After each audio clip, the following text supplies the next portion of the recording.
If you're one of the very few people who are still on the fence with playing Doom: The Dark Ages, I just rolled credits 30 minutes prior to turning this camera on. I have a spoiler-free review. This is episode 2 of Single Take Reviews, where I don't do anything fancy. We're just going over all of my notes, and you're deciding whether or not this game's going to be for you or not. I'll save you a long story short. If you guys don't want the review, play the game, okay? It is awesome, especially if you've played other Doom games and you kind of know what you're signing up for. This is that, with a different flavor, a different spin on the game, which if you guys have been following it as far as what they've revealed so far, you kind of know what you're getting into. It's not quite going to be like Eternal, and it's not quite going to be like Doom 2016. They changed some stuff. So, as always, guys, formulate your own opinion on games. Who the cares what I say? But if you do care what I say, and you're very interested in the game, and maybe you haven't played a Doom game, here's some stuff to know going into it, starting with the fact that I played it on Nightmare difficulty. Also, I played it on its hardest difficulty because I wanted to really get a feel for how the combat felt and what they were going for. And I felt like the hardest difficulty was the way to really utilize all of the new things, new mechanics they put into it. And I will say, I definitely learned the hard way, literally. Biggest changes start with the campaign. And it's all tempo-based. Combat too, but we'll talk about the campaign first. They broke it up really well with the sacrifice of no multiplayer, therefore being able to flesh out new ways to play Doom. I'm talking about the mech and the dragon. So if you'll recall, in Doom Eternal, it's really load in, go shoot stuff, point A to point B, a little bit of exploration, rinse and repeat. Which, to me, playing Eternal, it just kind of overstayed its welcome. I have had several friends tell me the exact same thing. Man, I was ready for this game to be over with. Whereas with Doom: The Dark Ages, mostly I was waiting for it to be over with because I wanted to make this video. But I could have kept playing this game over and over. Actually, I plan on going back through it again. But the way they go from being the Slayer to playing the dragon levels, and the way they have you navigating the map open, mind you, flying around, finding new areas, finding secrets on the back of a dragon, is awesome. You land, you F stuff up for a little while, you get back on the dragon, you F stuff up with the dragon. So it feels very different from playing as the Slayer level to level. Same thing goes with the mech. Now, the mech is not near as fleshed out as the dragon levels, but it really breaks up that flow of the game, getting you away from the bullet storm aspect and then just straight up feeling like a Jaeger fighting some kaijus for a little while. The levels never overstay their welcome. They are a ton of fun and probably one of my favorite new aspects of the game. You're gonna love it, okay? Moving on, combat. So weapons, we have, crap, I wrote it down somewhere else. Somewhere between 8 or 9 weapons. But all of them have a secondary feature or a secondary version of it. So you just double that, and then you also have 2 weapons that have their single firing modes. I'm not going to go into all of the weapons because I kind of want you guys to experience finding those on your own and then getting used to them. But there are weapons that I absolutely loved, and then there were some that I pretty much never really used unless I got tired of using the ones I loved. And then I also unlocked like the gold skins for them too, which are your mastery levels. You have mastery levels to unlock for the game, which makes it more fleshed out, gives you something to work toward, which is really nice. As far as your shield goes, that is your bread and butter for combat. Kind of works hand in hand perfectly with the guns. You're throwing it constantly. You're tying down enemies with the chainsaw aspect where it hits them and it keeps them in place where you can focus on another threat. I absolutely love that. And then when it comes to melee, you have 3 melee options, all of which have upgrade trees, and you can cycle between them however you want. You do have to choose what you want as far as gun goes before you go away from the upgrade icon shrine thing. You go into there and you can pick what like upgrades you want to use. But your melee and your shield, you can go in and hot swap as you want in the menu. So it's not quite during combat situation, you can do it, but it breaks up combat a little bit. But overall, as far as it goes, absolutely loved it. I wanted for not previous Doom features. I did miss the meat hook from the super shotgun. in Eternal. That was really awesome, but as far as mobility goes, the shield kind of takes care of that want a little bit. Plus, you're on the ground moving left to right. You're not high flying anymore like you were in Eternal. So, and obviously I'm speaking to Eternal players there. If you guys really loved Eternal, this will feel different, and you'll have to learn the curve. But as far as a Doom fan goes, I was really happy with seeing these changes. Let's go into enemies. There were about 16, 17 with not several boss fights, a few boss fights.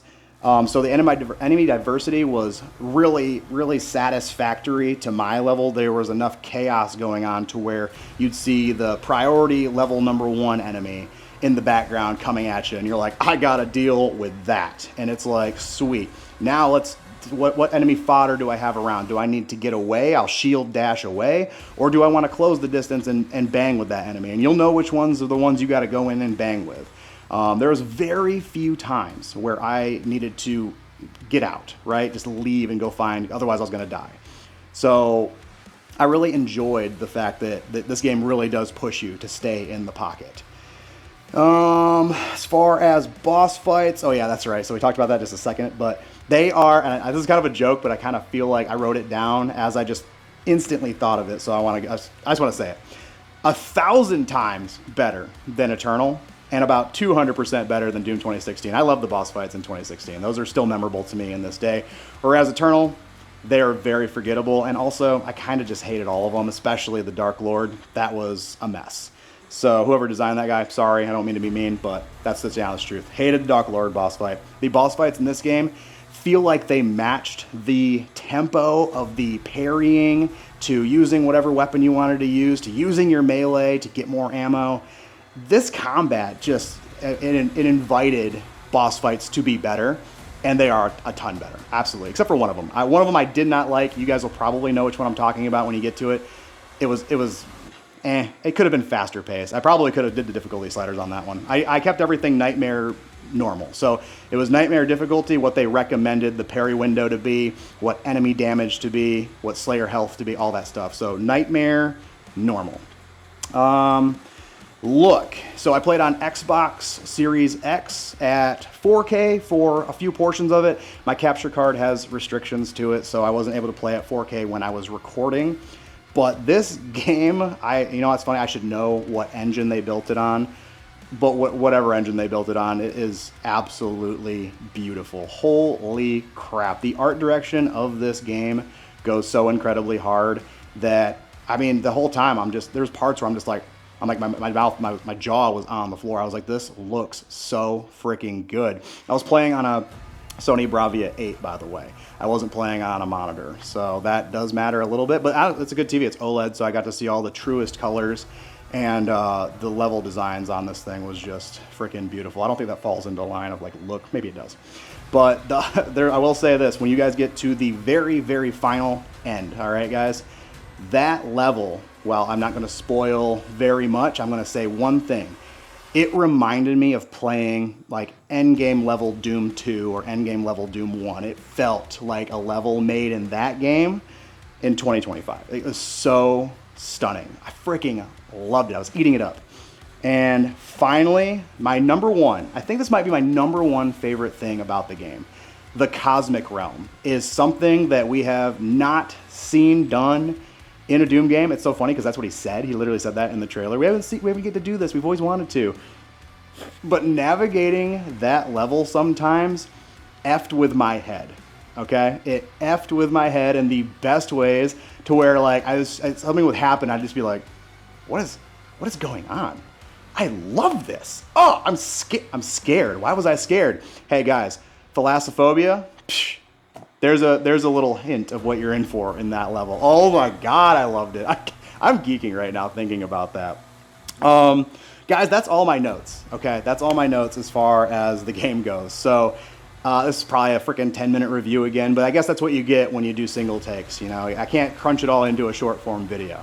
So you guys let me know if you're planning on playing Doom the Dark Ages. Let me know if this review helped you, because I really like this series. I just feel like it's more real, you know? It's less produced, and I don't know, I just feel like you guys might like it better. I just want to be transparent with you guys. You know, I'm not reading like a script or anything crazy. I just literally have I don't know if it's going to pick up or not. Just my little notesies. Yeah, the light's too a little bright there, but there's all my notes. Don't make fun of my spelling. I feel bad about it. But yeah, Doom the Dark Ages, guys. Personal score, 9. I already said biased as, I'll say it right now, biased as guys. 9.5 out of 10 as a Doom fan. All right, it's on my freaking flesh, guys. It's on my flesh.